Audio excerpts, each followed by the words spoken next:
কক্সবাজারের মহেশখালীতে এলএনজি টার্মিনালে যান্ত্রিক ত্রুটির কারণে গ্যাস সরবরাহ ব্যাহত হওয়ায় দেশের কোনো কোনো এলাকায় এর বিরূপ প্রভাব পড়েছে। ওইসব এলাকায় বাসাবাড়ির রান্না থেকে শুরু করে বিভিন্ন শিল্প কারখানার উৎপাদন ও সিএনজি চালিত যানবাহনের চালকদের ভোগান্তি চরমে পৌঁছেছে। যদিও কোনো কোনো এলাকায় প্রশাসন ও ফিলিং স্টেশন কর্তৃপক্ষ জানান জ্বালানি সংকটের কোনো শঙ্কা নেই। সহকর্মীদের তথ্য ও ছবিতে প্রতিবেদন।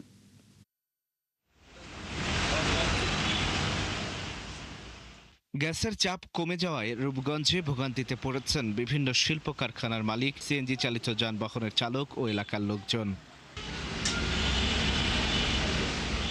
ঢাকা সিলেট মহাসড়কে রূপগঞ্জের বিভিন্ন স্থানে গড়ে ওঠা ফিলিং স্টেশনের মধ্যে 4টি ফিলিং স্টেশনে গ্যাস সরবরাহের ব্যবস্থা থাকলেও গ্যাস সংকটে দীর্ঘ সারি দেখা গেছে। যেসব যানবাহনে গ্যাস আছে তারা দ্বিগুণ থেকে 3 গুণ ভাড়া আদায় করছেন।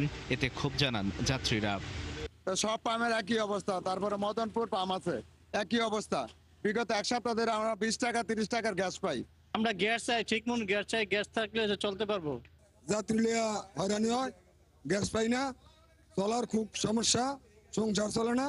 এদিকে ফিলিং স্টেশনের সমস্যা সমাধানের দাবিতে আগামী 30শে জুলাই সকাল 6টা থেকে রাত 12টা পর্যন্ত সব সিএনজি ফিলিং স্টেশন বন্ধ রাখার ঘোষণা দিয়েছেন Bangladesh CNG filling station owners association. Main লাইনে গ্যাস কম থাকার কারণে দেখা যাচ্ছে মেশিন চলতেছে, গাড়ির প্রেসার কম উঠতেছে, গাড়িতে গ্যাস কম ঢুকতেছে। নেত্রকোনায় বন্ধ রয়েছে তিতাস গ্যাসের গ্যাস সরবরাহ। এতে জেলার প্রায় 5,600 আবাসিক গ্যাসের গ্রাহক চরম দুর্ভোগে পড়েছেন। শুধু আবাসিক গ্রাহকই নন, গ্যাস সংকটের প্রভাব পড়েছে রেস্তোরাঁ, বেকারি ও সিএনজি ফিলিং স্টেশনেও। সেই গ্যাস যদি না থাকে তাহলে আমাদের সারাদিন না খাইয়ে থাকতে হয়। বিভিন্ন খাবার নিয়ে কাজ করি, তো একটা খাবারের অর্ডার হলো, দেখা গেল ওই লাকড়ির চুলা দিয়ে রান্না করতে হয়। বাসায় বাচ্চা আছে, ফ্যামিলি আছে, তাদেরকে রান্না বাড়া শেষ করে আসতে হয়, কিন্তু এই সময়টা মাঝে আমাদের সকাল থেকে কোনো গ্যাসই থাকে না। জ্বালানি তেলের সংকটের গুজবে বুধবার দুপুর থেকে গভীর রাত পর্যন্ত ঠাকুরগাঁয়ের বিভিন্ন ফিলিং স্টেশনে উপচে পড়ে মোটরসাইকেল আরোহীদের ভিড়। বৃষ্টি উপেক্ষা করে ঘন্টার পর ঘন্টা লাইনে দাঁড়িয়ে তেল সংগ্রহ করেছেন অনেকেই। শুক্রবার সকালে জেলা শহরের বিভিন্ন ফিলিং স্টেশন ঘুরে দেখা গেছে সম্পূর্ণ ভিন্ন চিত্র।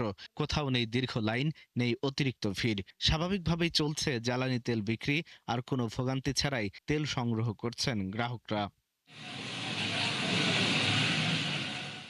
অন্যদিকে ফিলিং স্টেশন কর্তৃপক্ষ জানায় বর্তমানে জ্বালানি তেলের পর্যাপ্ত মজুদ রয়েছে এবং সরবরাহ স্বাভাবিক, তাই সংকটের কোনো শঙ্কা নেই।